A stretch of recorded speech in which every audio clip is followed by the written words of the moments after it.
Why has flooding in Virginia continued to get worse year after year? The answer is simple: sea level rise. The ocean is now 14 inches higher than it was in 1950. So now Virginia is like a bathtub, filled close to the top. Small increases can push the water over the edge, into the streets, causing more and more flooding.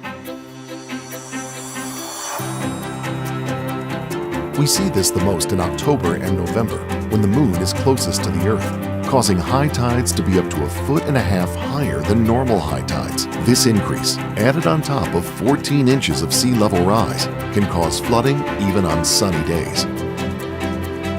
And it isn't just the higher tides in October and November. Rainstorms that used to simply flow down the drain now cause floods. That's because the groundwater rises along with sea level, so there's less room underground for rain to flow into. If the drain fills up, rainwater fills the streets. Another big risk is how this worsens hurricane damage. When Hurricane Matthew passed our coast in 2016, the flooding was worse than it would have been in 1950. That means hurricane flooding stays longer now, as the higher sea level slows the drainage of water from road back to sea. FEMA studies have shown that every $1 spent protecting us today saves in recovery costs tomorrow. Our homes, schools, drinking water, streets, and cars need to be protected. With more water comes more costs.